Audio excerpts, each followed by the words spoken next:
الحمد للہ رب العالمین الرحمن الرحیم مالک یوم الدین واشهد ان لا الہ الا اللہ وحدہ لا شریک لہ واشهد ان محمدا عبدہ ورسولہ اما بعد قال النبی صلی اللہ علیہ وسلم لتنقضن علی الاسلام عروة عروة كلما نقضت عروة تشبث الناس بالتي تليها فأولها نقضا الحكم وآخرها الصلاة۔ معزز حاضرین، اللہ رب العالمین نے ہم انسانوں کو شہریت پسند اور سماج پسند بنایا ہے، اسی لیے انسان پہاڑوں، جنگلوں اور صحراؤں میں زندگی نہیں گزارتا، بلکہ ہر انسان اپنے جیسے انسانوں کے ساتھ آبادی میں رہنا پسند کرتا ہے، اور اسی انسانوں کی آبادی سے مل کر سماج اور معاشرہ تشکیل پاتا ہے، اور جب معاشرہ بنتا ہے تو ہر ایک انسان دوسرے انسان سے واقف ہوتا ہے، اس سے پہچان، ملاقات اور تعلقات استوار ہوتے ہیں۔ لیکن سماج میں رہنے والا ہر فرد ایک ہی سوچ رکھے، ایک ہی بات کو سچ مانے اور ایک ہی بات سارے لوگ کہیں، ایسا نہیں ہوتا۔ انسانوں کی سوچ الگ ہے، ان کی فطرت الگ ہے، ان کا سوچنے کا انداز الگ ہے، انسان کی ذہنی قوت اور انسان کے سوچنے کی صلاحیت اللہ رب العالمین نے الگ الگ رکھی ہے۔ تو یہ جو اللہ رب العالمین نے انسان کی فطرت میں بدلاؤ رکھا ہے، یہ جو انسان کی فطرت میں اونچ اور نیچ رکھا ہے، اس کا تقاضا ہے کہ ان تمام چیزوں کو برداشت کر کے سماج کو بنایا جائے اور سماج کو برقرار رکھا جائے۔ اب اگر آپ چاہتے ہیں کہ سماج میں رہنے والے تمام انسان وہی سوچیں جو آپ سوچتے ہیں، سماج کا ہر فرد وہی کہے جو آپ کہتے ہیں، سماج کا ہر فرد وہی کرے جو آپ کرتے ہیں، تو ظاہر ہے کہ یہ فطرت سے بغاوت ہوگی جو انسان کے لیے ممکن نہیں ہے۔ یہ بالکل انسانی معاشرہ ایک چمنستان کی طرح سے ہے۔ باغ کا حسن یہ ہے کہ اس میں پھولوں کی مختلف قسمیں پائی جاتی ہیں، اس میں رنگ برنگے پھول پائے جاتے ہیں، اسی لیے وہ باغ کہلاتا ہے، اس لیے وہ چمنستان کہلاتا ہے۔ لیکن اگر کوئی انسان اس بات پر آمادہ ہو کہ نہیں، باغ صرف ایک قسم کے پھول رہیں گے اور دوسرے قسم کے پھولوں کو ختم کر دیا جائے گا، اسے مٹا دیا جائے گا، تو نہ وہ باغ رہے گا اور نہ اس باغ کی خوبصورتی باقی رہے گی۔ یہی حال انسانی سماج کا ہے۔ مسلمانوں نے اپنے زمانے میں جب اللہ رب العالمین نے ان کو جو وقت، موقع اور جو فرصت دیا تھا، اس میں جب وہ اللہ کی تعلیمات اور اللہ کی شریعت پر عمل کرنے کے لیے پرعزم تھے، اس وقت دنیا کے ہر سماج میں جہاں مسلمانوں کے ماتحت لوگ مل کر رہتے تھے، وہاں آپ دیکھیں گے تو یہ جو نقشہ نظر آتا ہے بھید بھاؤ کا، اونچ نیچ کا، آپسی نفرت کا، آپسی عداوت کا، آپ کو یہ سب چیزیں دکھائی نہیں دیں گی۔ تو میں کہنا یہ چاہتا ہوں کہ اسلام نے مسلمانوں کو جو پیغام دیا ہے وہ یہ ہے کہ یہ ساری مخلوق، ساری دنیا ایک انسان کی اولاد سے بنائی گئی ہے۔ میرے رب نے کہا، یا ایھا الناس انا خلقناکم من ذکر و انثی وجعلناکم شعوبا وقبائل لتعارفوا ان اکرمکم عند اللہ اتقاکم۔ انسانوں، تم کو ہم نے ایک انسان سے اس دنیا میں پیدا کیا ہے، اور پھر اس کے بعد تم کو خاندانوں اور قبیلوں میں بانٹ دیا تاکہ آپس میں ایک دوسرے کو پہچان سکو۔ تو یہ جو اللہ رب العالمین نے بنایا ہے سماج، اس میں انسانوں کے تعلق سے یہ تصور دیا ہے کہ سارے انسان، پوری انسانیت ایک انسان سے پیدا ہوئی ہے۔ وحدت انسانیت کا یہ تصور جو اسلام نے دیا ہے وہ اس بات کا ضامن ہے کہ معاشرے میں جو تصوراتی اعتبار سے، تفکیراتی اعتبار سے اور انسانوں کے عمل کے اعتبار سے یہ جو اونچ نیچ پائی جاتی ہے، یہ جو غیریت کا تصور پایا جاتا ہے، اس کو مٹایا جائے اور اس کو ختم کیا جائے۔ اسی لیے اللہ کے نبی صلی اللہ علیہ وسلم نے حجۃ الوداع کے موقع سے جو پوری دنیا دنیا کو، ساری دنیا انسانیت کو جو پیغام دیا تھا اس میں اس بات کا اعلان کیا تھا، الا ان اباکم واحد وانہ قد خلق من طین، سن لو اے دنیا کے انسانوں، تمہارے باپ ایک ہیں اور تمہارے باپ کو مٹی سے پیدا کیا گیا تھا۔ یہ ہے انسانیت کی حقیقت۔ پوری دنیا انسانیت کو وجود اللہ رب العالمین نے مٹی سے دیا۔ مٹی کو زیب نہیں دیتا کہ وہ خود کو برتر اور دوسروں کو کمتر سمجھے۔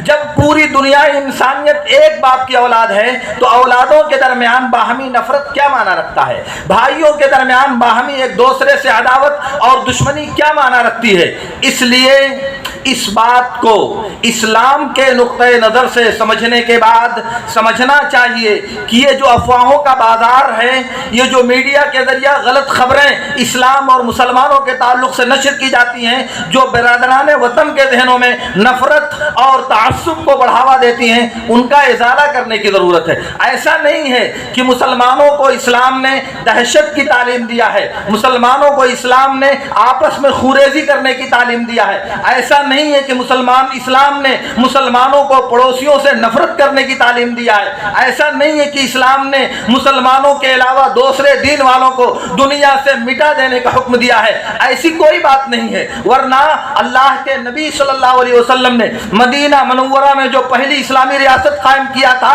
اس میں سب سے پہلے جو دستور اور معاہدہ مرتب کیا تھا میرے نبی صلی اللہ علیہ وسلم نے، اس میں دوسری قوموں کے ساتھ سمجھوتا کیا گیا تھا، ان کو معاشرتی حق دیا گیا تھا، ان کے ساتھ وفاق مدینہ کا باقاعدہ ایک دستور مرتب کیا گیا تھا۔